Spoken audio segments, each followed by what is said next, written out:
know how you can see this, how well you can see this. When I did the original sides of the fuselage, there's the fuselage, there's the print for doing up the sides of the fuselage. This is the detail for the seat.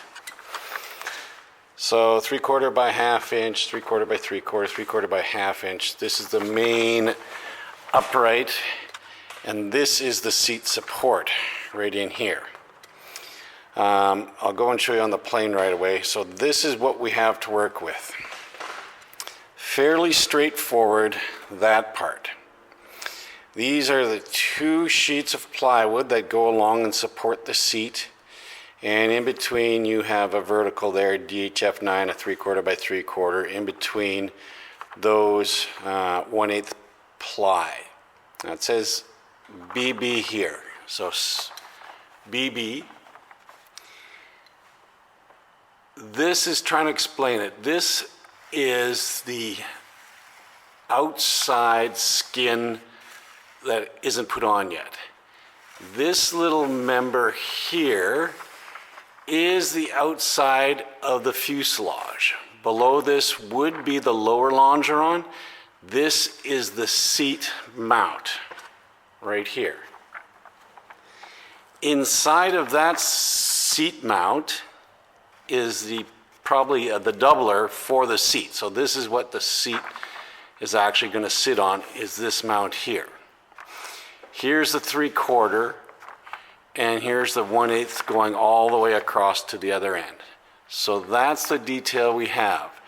That's 3/4, that's 3/4, and this cross member is 3/4. Cross member ends here, and that has that before this is done. So it starts to get a little confusing there, especially when you're only doing 1/2, and this half of the fuselage is laying flat on these plans to do this cross member. Okay, now to get it even more confusing, we have the detail for these corners here and here, see section AA. So section AA, here are the uprights. That would be this, this, this, and this. 3/4 inch upright. And then there's that 3/4 inch piece that goes along the top. And here's the other 3/4 inch piece here. But if you look, it says 1/2 inch by 3/4, 1/2 inch by 3/4. So this is the 3/4 going along the top here. This is the 3/4, this is the 3/4, and then this has just got little wedges on there. So underneath here, and underneath here, and underneath here, there's just wedges, 3/4 by 1/2 inch holding this up and this up. I'm assuming, but okay, so that works, and that's what I've done. I just find it a little confusing to figure out this is 3/4 by 1/2 inch this way. So the only ones that those are would be these ones on the outside. This one, they want you to put this in, but only have the cross member ending here. Now let's go and see what I've done. So you've got the one that you built, laying flat is this part. Then I came and I added the other 3/4 sitting on top here. And then I've got the little wedges in there. I put one there and I put one there. This one is 3/4 by 3/4, and I made a 3/4 by 3/4 wedge in there because I wanted to have a 3/4 by 3/4, not 3/4 by 1/2 inch, which is the front and the back. So I added another wedge there. So now in between here, we'll add the 3/4, and that makes sense. It'll butt up against here and go all the way to the other side there. I've just got a little plug holding that in right there for now, just to keep it all kind of level. So that's the detail there. When I was first looking at that, I couldn't figure out how in the heck that works. But after putting it in now, I see how it works. Little wedges holding up the second seat support, I guess you call this. Goes on top here. Cut away the plywood. There, if I can get in there. Cut away the plywood. That fits down inside there, right there. And the same on this side. Got the little wedge there supporting that 3/4 that goes across. All right, what I'm trying to do is get one side done with all the different blocking and everything that needs to be done. Then I can go to the other side and I won't have to think. I'll just replace everything that's on this side and do it on that side. So I just want to get one side done first and then go ahead and do the other. I still need to add, there's a block in here. There's this strip that goes in here. I have the strip cut that goes underneath the seat to support it.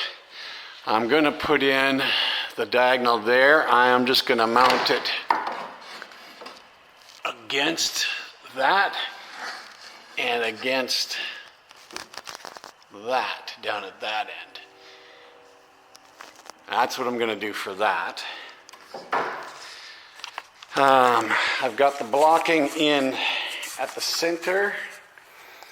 What I did again here, I went all the way across instead of just having a corner block here and a quarter block here. I just built one right across there on the bottom. And then that 3/4 by 3/4 sits on top of that. Remember to sand all these to fit.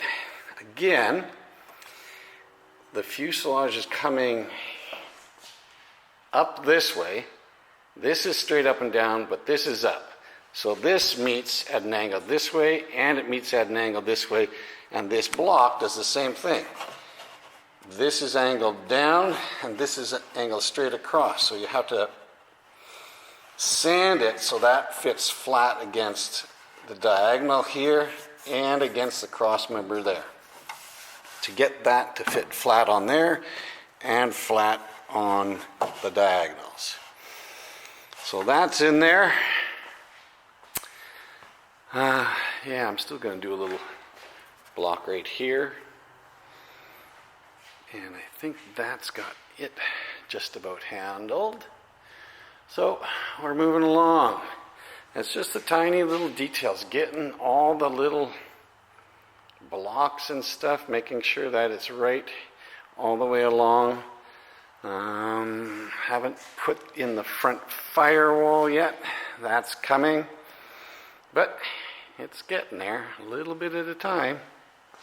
And like I said, when I say a little bit at a time, I come in for a couple hours every day and just do all the little blocks and stuff, and you get one set glued in, and then there's another set to glue in, and there's always blocking to glue in somewhere. So instead of doing 10 million all at once, I'll just go ahead and do as many as I can cut up and do in an hour or 2 or 3, and then move on to the next batch the next day. But I wanted to get this side done, and then I can just sit on the other side and see what's done on this side and copy it onto the other side, and then there won't be as much head scratching. I'll just copy exactly what I've got in place. That's that. All right, that diagonal. So what I've done in this corner, I've got my blocks in here to beef up this section. I put a gusset on there all the way across that this will run right into. Up at that end, I've done the same thing. Gussets in there, blocking in there, a gusset over that whole thing.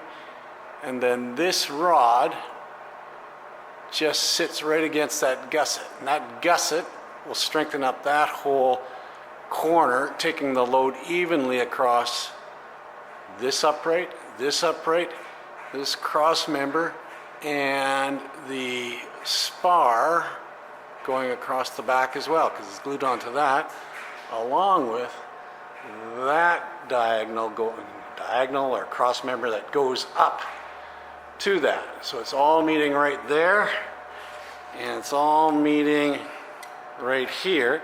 And then this has got the cross member under here, and it's got the cross members under there as well.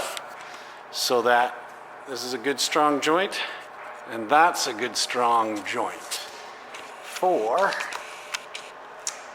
that hat rack diagonal that's in there.